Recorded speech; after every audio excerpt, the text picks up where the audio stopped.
Alors comment tu fais pour dire je suis pas concerné, ça n'a rien à voir, c'est elle qui est folle, elle me saoule, de toute façon les enfants c'est tout son portrait, tout ça c'est la belle famille. Pourquoi? Pourquoi? Vous croyez en Dieu, non? Oui, non? Oui? On est entre nous, vous pouvez être sincère. Alors je le dis à chaque fois, mais je le répète.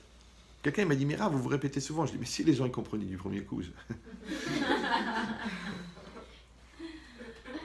Non, j'ai pas de shalom d'a priori sur le niveau des gens qui écoutent, mais je sais que la distance entre la connaissance et la hachava, l'élève, c'est-à-dire d'apprendre ce qu'on ne sait pas, c'est très facile. Mais de devenir ce qu'on a appris, ça prend des années.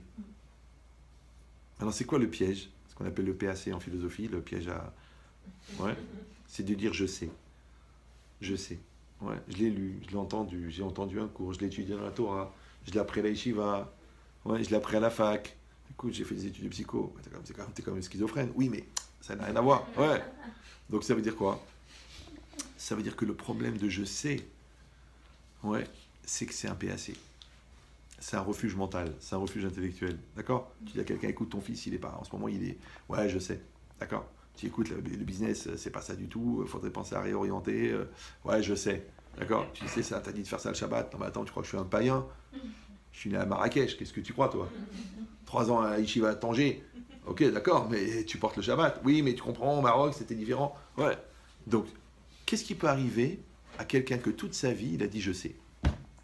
Chaque fois qu'on lui a dit quelque chose, il dit je sais, je sais, je sais. C'est comme un enfant. Tu lui dis, t'as fait des devoirs? Il n'y en a pas. Tous les soirs. Le prof, il est mort. Il y a eu un attentat dans l'école. Tous les soirs. Maintenant, l'enfant, il croit qu'avec un mensonge à 2 balles, il se débarrasse du stress créé par la question. Ça va? Vous me suivez ou non? Voilà, mais qu'est-ce que tu fais quand il a 38 ans? L'enfant. Et qui se débarrasse avec une réponse débile. Parce que la différence qu'il y a entre un prétexte et une raison, non? Vous savez ou non? Non? Bah, c'est que la raison est raisonnable. Le prétexte, non. Donc quand quelqu'un te donne une raison qui n'est pas raisonnable, la preuve, c'est qu'il n'arrive même pas à raisonner pour légitimer la raison de sa raison, puisqu'elle n'a pas de raison. Puisqu'à la fin, il dit, bon, c'est comme ça et c'est tout. Hein. D'accord? J'ai pas envie d'en parler. En vérité, c'est un prétexte. Et le prétexte, c'est toi. C'est quoi? Le prétexte, c'est ce qui vient avant le texte. Prétexte. Ça va? C'est un peu comme le contexte. Quand on enlève le texte, il reste le... C'est pas grave. Ah, vous êtes déjà saturé, là. Mais j'ai même pas commencé le cours. Là, je fais rien. Là, je fais le préchauffage des bougies. D'accord? Donc, c'est quoi l'idée? C'est que si vous croyez en Dieu, comme j'ai dit toujours, la croyance, c'est pas seulement de mettre les tefilines, de manger cachère, de faire Shabbat. C'est évident, ça. Tu dis, non, mais la vérité, non. Moi, vous savez, je suis pratiquant. Je fais que les mitzvot pratiques. Ou alors je suis traditionnaliste, ça veut dire que je fais des fautes par tradition depuis des générations. D'accord?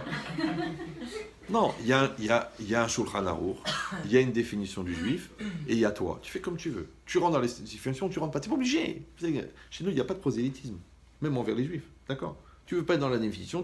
Maintenant, toi, tu veux t'inventer une définition. Ouais, moi, je suis dans la pensée de Woody Allen, j'adore le théâtre yiddish. Je mange uniquement tunisien. C'est pas du judaïsme, ça. C'est très proche. C'est une ambiance, d'accord? Mais c'est pas la Torah. La Torah, c'est le Shulchan Aruch. Vous suivez ou non?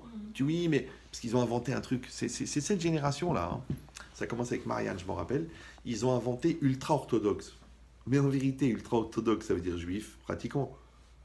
Vous suivez ou non? Quelqu'un qui fait tout ce qui est écrit en Shulchan Aruch, c'est un juif normal. Les autres, c'est en dessous, c'est un problème. Vous comprenez ou non? Si vous allez dire, bah, écoutez, on n'est pas obligé d'être partout, puis chacun a sa conception, chacun a sa vision. Genre au supermarché de la Torah, chacun il fait ses courses. Mais non, il y a des définitions. Tu comprends? C'est comme si quelqu'un tu dis, c'est quoi la fidélité? Bah, la fidélité, c'est d'être fidèle à sa femme, à son mari. Ah d'accord. Mais si tu as vraiment une belle opportunité, genre le mannequin, Miss Israël, qu'est-ce que tu fais? Tu dis, ah là, c'est exceptionnel, c'est différent. Donc tu es infidèle. En fait, tu es fidèle sauf opportunité. Donc tu es infidèle. Ouais. Le mec dit, c'est quoi l'honnêteté? T'es honnête ou t'es pas honnête, toi? Bien sûr que je suis honnête. Écoute, je suis pas religieux, mais je suis honnête quand même. Nos parents nous ont éduqués dans la droiture, dans l'honnêteté. Ok, 1 million d'euros. Ah non, c'est une mise va te voler. Là. Après, tu vas donner le maaser, tu vas créer une yeshiva. Donc tu es un voleur. potentiel. D'accord? Mais est-ce qu'un voleur potentiel, c'est quelqu'un d'honnête? Puisque l'honnêteté, justement, elle se mesure dans l'épreuve de la malhonnêteté.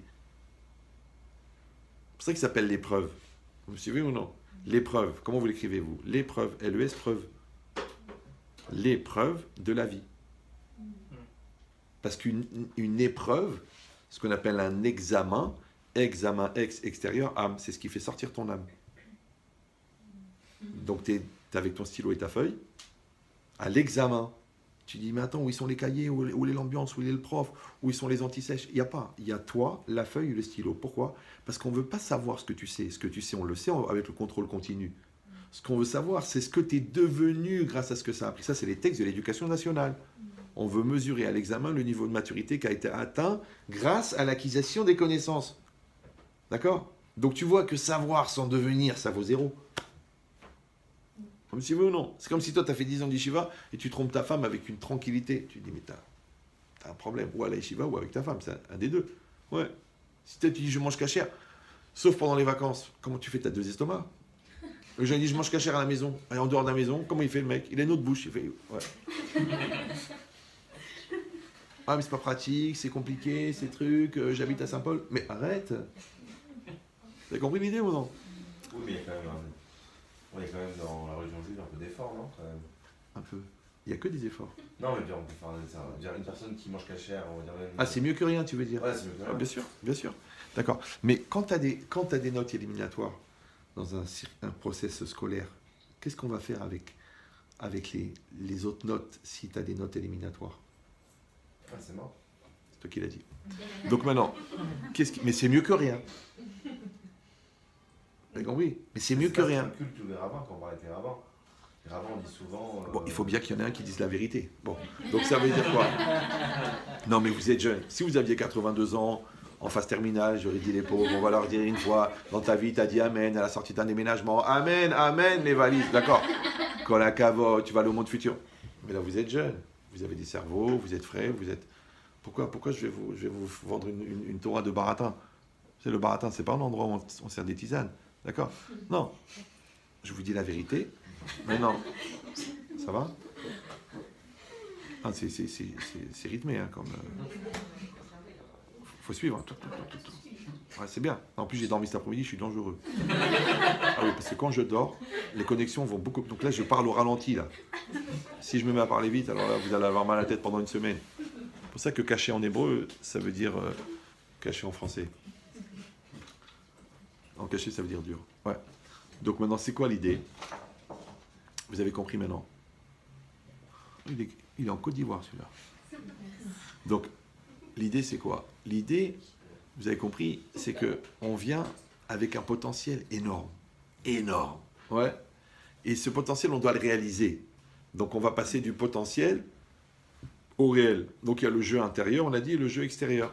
Maintenant, il faudrait réussir à faire de développer le jeu intérieur.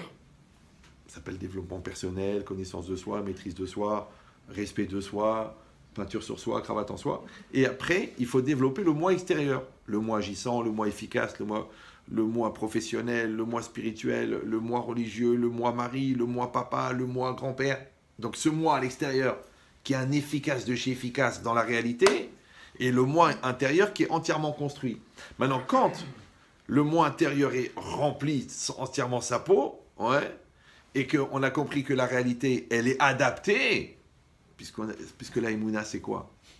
C'est d'accepter que la réalité, en fait, elle est adaptée. C'est que le bon Dieu t'envoie exactement la réalité que tu dois avoir en face de toi. Il y en a même qui pensent que c'est un reflet.